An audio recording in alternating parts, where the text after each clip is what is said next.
Eu fui aprovado no TJ São Paulo com 4 meses de estudo e no vídeo de hoje eu quero te mostrar exatamente o que eu fiz para chegar lá. Passando por questões de organização semanal, dicas de rotina mais pro final e na meiuca desse vídeo aqui, o mais importante, que é o meu método de estudos, o que eu fiz na prática para conquistar essa aprovação em tão pouco tempo. Esse aqui não é um novo método, se você já viu o vídeo anterior do meu método, eu recomendo que você continue aqui e veja de novo, porque, primeiro, vai consolidar melhor a informação, segundo, eu vou utilizar mais recursos e eu vou explicar com mais clareza dessa vez o que eu fiz para ser aprovado no TJ São Paulo. Então, isso aqui vai ser para pessoas que estão interessadas no TJ São Paulo, mas também em qualquer outro concurso. Eu acho que essas dicas que eu vou dar de método aqui vão ser realmente bem valiosas. Sem mais delongas, vamos começar. Aqui você vai ver o meu tablet, ou desse lado aqui, eu não tenho certeza. E a gente vai escrevendo e trocando uma ideia ao longo deste vídeo. Então vou começar a gravação aqui no meu tablet. Agora, nesse primeiro momento eu quero tratar de organização, num geral, que é importante para qualquer tipo de estudo, qualquer tipo de concurso, não importa quem você seja e o que você almeja. Ficou engraçada essa frase, né? Rimou. Enfim, primeira coisa que você tem que entender é o seu momento. Que jogo que você está jogando? Eu joguei um jogo mais arriscado para o TJ São Paulo. Eu joguei o jogo de estudar no pós-edital. E isso aqui não vai ser nenhum balanço de prós e contras. Eu só acho que você não deve fazer isso. Você tem que estudar pré-edital. Vai ser muito difícil ter um concurso que foi o que aconteceu com o TJ São Paulo, que vai te dar 4 meses de estudo entre a abertura do edital e a prova. A maioria deles dá 2, 3 meses no máximo. E isso é muito pouco tempo. Então, eu já ajustei isso agora na minha trajetória e estou estudando pré-edital para os próximos concursos que eu vou fazer, que são os próximos TRTs aí que vão sair nesse país. Enfim, se você está no pré-edital, na minha opinião, você deve focar em uma área. Então, você vai focar uma área que tenha similaridade entre os editais. Ou então, por exemplo, você vai estudar para TJs, que são meio parecidos ali. O TJ São Paulo é um caso um pouco à parte. No meu caso agora, estou estudando para TRT. Todo TRT para o cargo de analista vai cobrar trabalho, processo de trabalho constitucional, administrativo, civil e processo civil. Um ou outro vai cobrar previdenciário, um ou outro vai cobrar um tópico específico de alguma matéria que o outro não cobra, mas a base é muito parecida. E o estudo pré-edital é um estudo em que você está criando base. Então aqui, pré-edital é focar em uma área e criar base. Esse all-in aqui está no lugar errado, porque é aqui. Pós-edital, o que você tem que fazer é dar all-in. No que sair o seu edital, você só tem que olhar para ele. Você vai verticalizar ele ali e vai bater em cima do que vai cair na sua prova de fato. Antes disso, vale a pena você criar uma base um pouco mais ampla, até para você não ficar limitado a um concurso.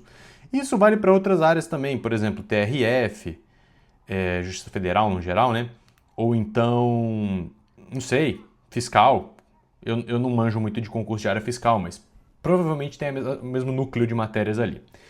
Ok, definido o momento que você tá, você descobriu que jogo que você está jogando, se é a loucura do pós-edital ou se você está com um pouco mais de calma, você vai buscar organizar a sua semana. E eu vou dar o exemplo aqui do que eu fiz. Você tem que adaptar isso para sua rotina. Não existe aqui alguém fazer um cronograma por você. Isso não faz o menor sentido.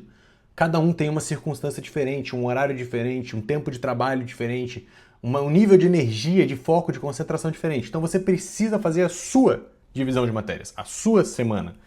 Então eu vou te passar aqui o exemplo do que eu fiz, que eu acho que deu muito certo para o TJ São Paulo, da forma que eu organizei aqui, mas isso aí tem que ser adaptado para a sua realidade, ok?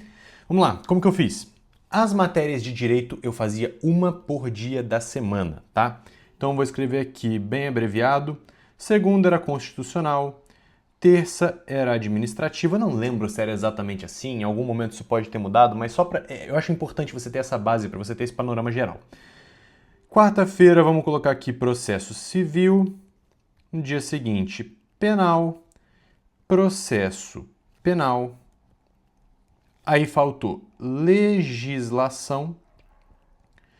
E no domingo eu separei para fazer um estudo mais relax, que era de atualidades. Ou seja, eu assisti uma live de algum desses grandes sites de concurso, no YouTube mesmo, gratuita, que falava sobre as atualidades, tá? Eu não peguei um curso de atualidades, porque eu acho que não fazia muito sentido na época. E eu pareava uma matéria de direito por dia com uma matéria da parte geral por dia. Parte geral composta de raciocínio lógico, matemática e informática. Ok? Então vamos lá. Informática aqui, matemática aqui, RLM aqui. Só que eram só 3. Então eu rodava elas 2 vezes na semana, dedicava um pouquinho menos de tempo por dia para elas, mas na semana, no total da semana, meio que se igualava, porque eu via elas 2 vezes, né? Então aqui vamos de info, matemática e RLM. No domingo era mais relaxado, então eu não colocava nenhuma dessas matérias. E agora tenho também para te dar um segredinho. O segredo dos meus estudos foi fazer isso todos os dias. 20 questões de português. Português. Isso aqui é muito importante. Português no TJ São Paulo compõe mais de 20% da sua prova. Então, você precisa estar bem nessa matéria. Eu utilizava 20 questões de português como esse parâmetro e somava isso todos os dias. Então, eu acabava vendo 3 matérias por dia, basicamente. E eu recomendo muito que você faça isso se português é, um ponto fraco seu. Não era o meu caso, tá? Eu só queria realmente garantir que eu fosse muito bem nessa parte da prova. E 2, se você tem uma prova que português é tão importante, né? Que é o caso do TJ São Paulo. Bom, eu acabei acertando 15 questões das 16, então eu considero que foi um grande acerto.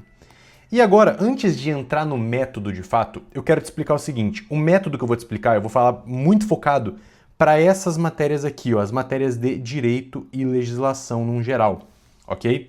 Esse método que eu vou te explicar agora na fase 2 desse vídeo aqui, ó, que tá tudo montadinho, bonitinho, eu vou falar sobre essas matérias. Antes eu vou dar um panorama geral sobre as matérias gerais, que eu estudei basicamente por questões, ok? Informática e raciocínio lógico, eu dei uma passada na teoria antes e depois fiquei só com questões.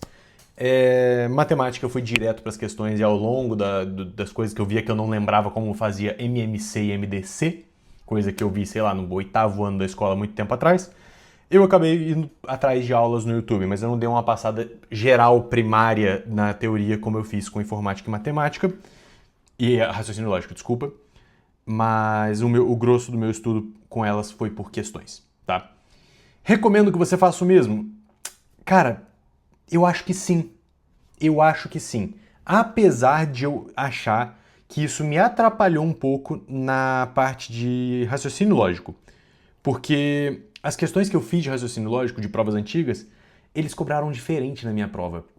E eu acabei acertando só 4 de 7. Foi ok, mas eu poderia ter ido melhor, galgado umas posições ali, se tivesse dado mais atenção para raciocínio lógico e matemática na parte teórica, né? Na parte das teorias, e resolver outros tipos de questão. Eu não arrisquei fazer isso com as outras matérias de direito, porque, primeiro, eu queria criar base já para outros concursos, eu queria que o meu estudo para o TJ São Paulo fosse aproveitado mais para frente, porque eu já sabia que eu queria continuar nessa caminhada, e eu não queria dar margem também para acontecer exatamente a mesma coisa que aconteceu com o raciocínio lógico, que é a prova ser cobrada diferente, o nível aumentar, e o nível vem aumentando ano após ano no TJ São Paulo e todos os outros concursos praticamente. Ok? Dito isso, vamos para o método de estudos, que eu acho que é a parte mais importante desse vídeo. Meu método de estudos foi baseado em 3 fases distintas, e como você está vendo aqui, temos a fase 1, temos a fase 2 e a fase 3 que ocorrem concomitantemente, tá? Mas eu vou explicar cada uma delas. Primeira fase, a fase 1 é a fase de montagem de material. Montagem, vou colocar material aqui só, tá? Para ficar resumido. O que é isso, Gustavo? Bom, o que eu fiz? Eu vou, inclusive, mostrar aqui no tablet. Eu montei todo o meu material nesse formato aqui de mapas mentais. Tudo, nesse formato de mapas mentais. Isso aqui é o meu material de processo civil que eu estava estudando hoje. Inclusive, estou no intervalo dos meus estudos gravando esse vídeo para vocês. Ah, Gustavo, mas não demora muito? Talvez demore mais do que você ler um PDF, marcar um PDF, mas eu prefiro dessa forma. Eu sinto que a minha compreensão melhora muito quando eu faço dessa forma e me ajudou muito a criar mais intimidade. Você viu ali as cores diferentes que eu utilizei e tal. Eu achei que isso me ajudou muito. Mas se você é do tipo de pessoa que pega um PDF, por exemplo, aqui, ó, eu tenho esse material da escola até aprovação, você consegue grifar esse PDF e entender tranquilamente, eu acho que vale a pena sim você... Meu Deus, onde estava aqui o... Ah, estava aqui o nosso material de apoio aqui do vídeo. O seu objetivo de montagem de material é criar intimidade com o material. Você tem que ter uma fonte de material por matéria. No meu caso, foi o curso do Papa Concursos. Eu vi todos os cursos deles ali para Constitucional, Administrativo, Processo Penal, Penal e Legislação não. Constitucional, Administrativo, Processo Civil, Penal, Processo Penal. E Legislação foi a única matéria que eu peguei por fora. Tá? Mas eu tinha uma fonte por matéria, um material por matéria e eu só revisava aquele material. Ele estava extremamente completo e foi o que bastou para acertar pelo menos 80% aí das questões de prova. Beleza. Você precisa criar intimidade com o seu material para você decorar ele, porque para você passar em concurso você precisa pegar o que está no seu material, colocar na sua cabeça e na hora da prova tirar da sua cabeça e colocar no papel. É isso, você tem que decorar o material. E nada melhor para fazer isso do que criar intimidade com ele. Aqui eu vou colocar alguns meios que você pode utilizar para criar o seu material, montar o seu material, para fazer a fase 1, né? Eu gosto da ideia dos esquemas, igual eu estou fazendo para esse vídeo, igual eu fiz para todas as matérias de direito dessa prova, mas você também pode pegar o PDF e aí eu recomendo que você trabalhe em cima desse PDF, marcando o que é mais importante, dando uma enxugada geral nele e criando códigos de cores e hierarquias e afins. Por exemplo, deixa eu ver aqui nesse material que eu vou te mostrar de processo civil. O que eu posso te mostrar aqui? Tá, vamos lá. Aqui a gente tem em preto a parte de... o principal, digamos assim. Isso aqui eu não lembro se é um artigo específico, eu acho que é um artigo. Aí tem algum detalhamento em azul. Detalhamento do detalhamento eu faço de roxo. Esse verdinho aqui é sempre o exemplo. E esse tipo de coisa, quando você trabalha em cima, mesmo que seja de um PDF, ajuda muito na hora da revisão, você localizar o que é o que. Eu tenho uma cor para exceção, que no caso é esse vermelho aqui. Eu tenho uma cor para prazo, que é muito importante para a prova, que eles tentam sempre confundir ali nos prazinhos. Então, essa fase 1 de montagem de material é para você criar o seu próprio material, seja ele um PDF já pronto, que você lê e trabalha em cima, ou então você vê videoaulas e faz suas anotações da maneira que você preferir. Eu gosto de fazer esses esquemas, esses mapinhas mentais. Para mim funciona muito, muito bem. Beleza? Essa é a fase 1, montagem de material. E depois dela, você não volta mais para isso aqui. Você não faz mais a montagem de material nenhum, beleza? Você vai para a fase 2, que é a fase de revisão, e a fase 3, que são as questões. E você percebe que a fase 2 e a fase 3 são fases diferentes, e uma é questão e uma é revisão? Porque isso não é a mesma coisa. Muita gente pensa que fazer questão é revisar, mas não é bem por aí. A revisão, de fato, é a releitura do seu material tentando retomar ativamente aquilo que você está lendo.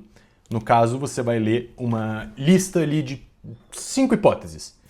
Você vai ler a lista, beleza, entendi quais são as 5 hipóteses de cabimento de tal recurso. Você vai tampar aquele material ou virar a sua cara e tentar retomar sem consultar. Feito isso, beleza, vai para o próximo tópico. Parece simples, só que é muito difícil, é a parte mais chata do seu estudo e é a parte mais trabalhosa que mais você vai ter que desprender energia em cima daquilo. Por quê? Quando é uma lista de 5 coisas, beleza, você vai pegar rapidinho. E às vezes nem pega rapidinho, tá? Mas, quando é um procedimento mais complexo, uma lista talvez de 15 hipóteses de cabimento de agravo de instrumento, vai demorar, vai ser chato, você vai errar. Você vai retomar 10 hipóteses e vai perder 5 e vai ter que retomar tudo de novo. E você só passa para o próximo tópico quando você retomar tudo. Tudo. São 15 hipóteses, você acertou 14 e esqueceu de uma. Retoma tudo. Faz esse esforço, e é esse esforço que vai colocar, enraizar a matéria no seu cérebro para na hora da prova não existir o tal do branco. na hora da prova, como o professor José Roberto Melo Porto sempre fala, não é que deu branco, é que você descobriu lá na hora da prova que estava em branco, que você não revisou direito. É simples assim, tá? Então vamos lá. A revisão requer esse alto grau de exigência,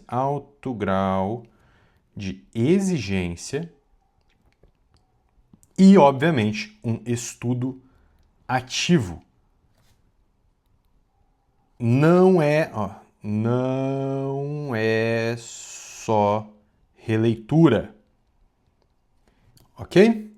Acho que está entendido o que é a revisão. Vamos lá. Depois de fazer a revisão, você vai para questões, você vai resolver questões no seu site preferido. Eu utilizei o QConcursos, tá? Você pode utilizar o QConcursos, você pode utilizar o TEC, o banco de concursos de questões de concurso do seu curso, não importa. Inclusive eu estou para testar o TEC, se você tem essa experiência aí entre TEC e concurso, deixa aqui nos comentários, me conta o que você prefere. Mas as questões, como elas não são revisão, para que serve? As questões têm um objetivo muito simples, que é de complementar o seu material. Como assim, Gustavo? O que é isso?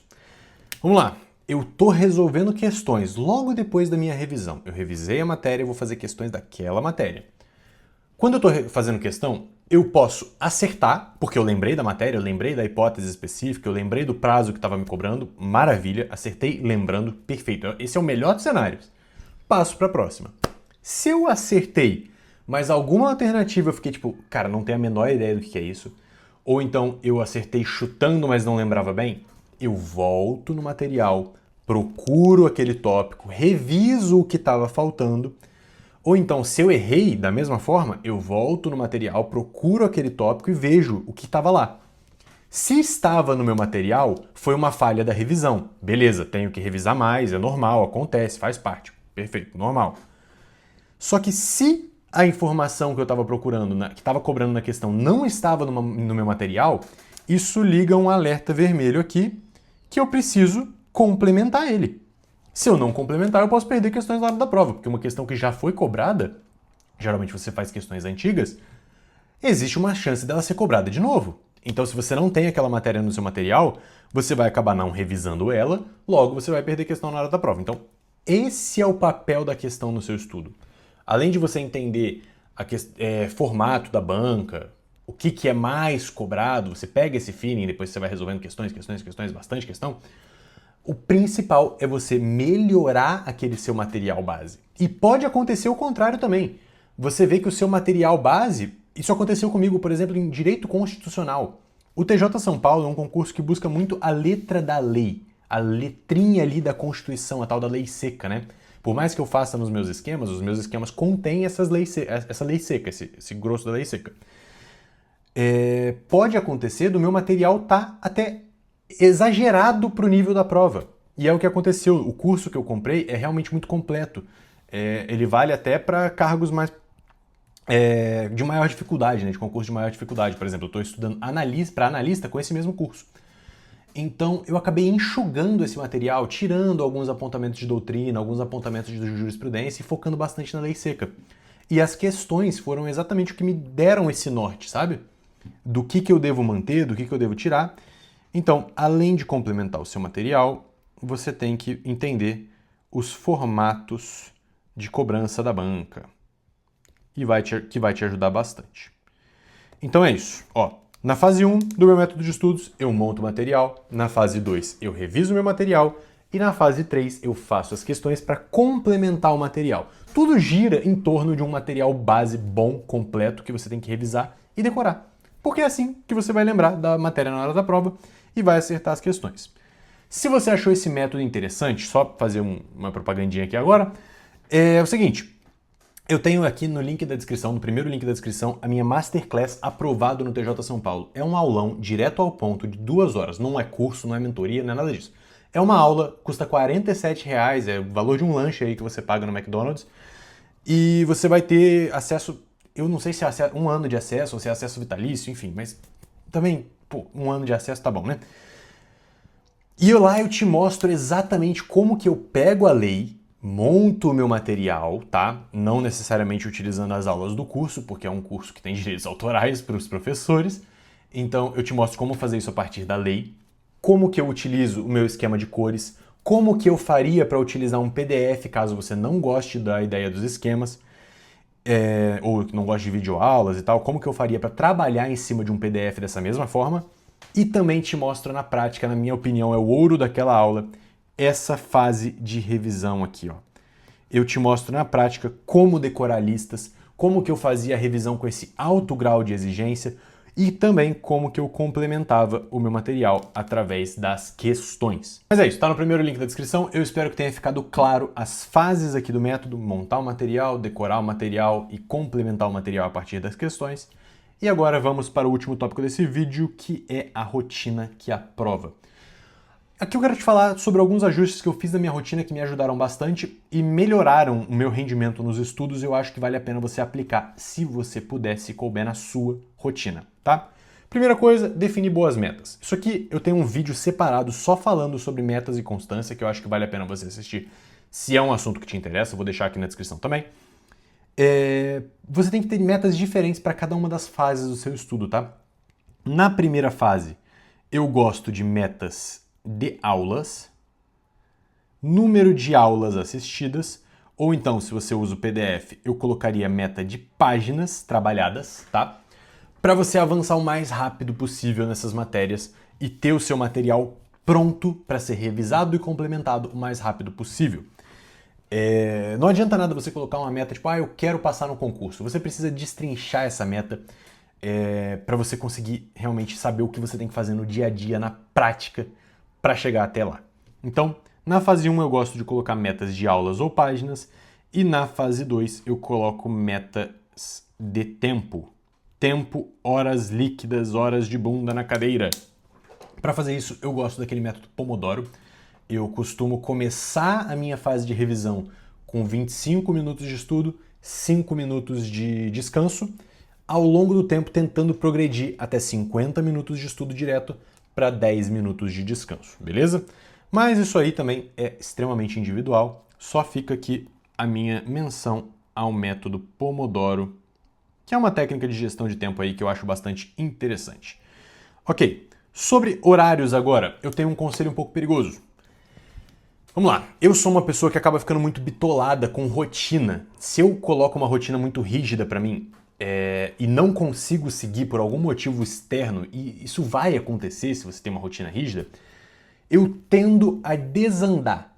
Por exemplo, se eu coloquei que eu quero começar a estudar às 6 da manhã, e para isso eu tenho que acordar às 5 da manhã, e para isso eu tenho que dormir cedo no dia anterior, se alguma dessas coisas dá errado, existe uma chance de eu perder o dia inteiro de estudos porque o começo não foi bem.